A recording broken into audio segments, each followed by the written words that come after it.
մենք պատմության դասեր չենք քաղում Այսօրվա իմ խոսքի մեջ այդ երիտասարդների, հիանալի երիտասարդների հետ հանդիպման էլի այդ էի խոսում, որ մենք ոչ թե պատմությունից դասեր չենք քաղում, այլև մենք պատմությունը չգիտենք, որ դասեր քաղենք։ Ավելին, իմ դպրոցական տարիներին ես սովորել եմ հենց 88-ին ընդունվել եմ,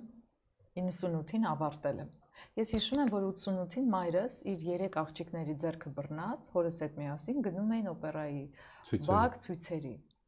նո արդեն 90-ին, հա, ու ես շատ փոքր էի, բայց այնքան լավ եմ հիշում։ Հիշում եմ այդ հրմշտոցը, ես միշտ մարդկանց քանակից բան եմ եղել մի քիչ,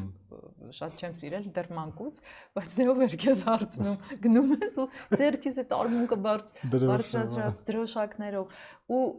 հիշում եմ, որ մենք դպրոցում նորմալ չենք անցել երբևէ հաղթանակի պատմությունը, չենք անցել սխալների պատմությունը, թեկուզ նույն, չենք անցել ցեղասպանության ամբողջ ուղու մասին իրական պատմությունը, մենք չենք անցել Չարենցի, Սևակի, Մյուսի, Երրորդի ձևավորած եւ նրանց արած սխալների պատմությունը։ Ամբողջ խնդիրն է, որ մեզ մոտ պատմությունը միշտ եղել է քաղաքականացված, այսինքն մեր ծնողները սովորել են սովետական պրիզմայի պատմությունը։ Բայց միշտ է պատմությունը սուբյեկտիվ։ Չէ, նկատի ունեմ այսօր ախր այլ է իրավիճակը։ Դե լավ 88-ին էլ արդեն աստիճանաբար։ Չէ, նկատի ունեմ ինֆորմացիայի հասանելիության տեսանկյունից։ Եթե մեր սերունդը, մեր ծնողների սերունդը մենք չունենք այլ ընտրանքային աղբյուրներ, մեզ ինչ գիրք տալիս էին, դա ենք կարդում։ Այսօր աշխարհը այնքան բաց է ինֆորմատիվ, դեռևս բաց է ինֆորմատիվ տեսանկյունից, որ դու այնքան հնարավորություն ունես տարբեր աղբյուրներից օգտվելու եւ այդ կապերը ազդեցությունները եւ այլն ինքնուրույն նաեւ գիտակցելու եւ այսօր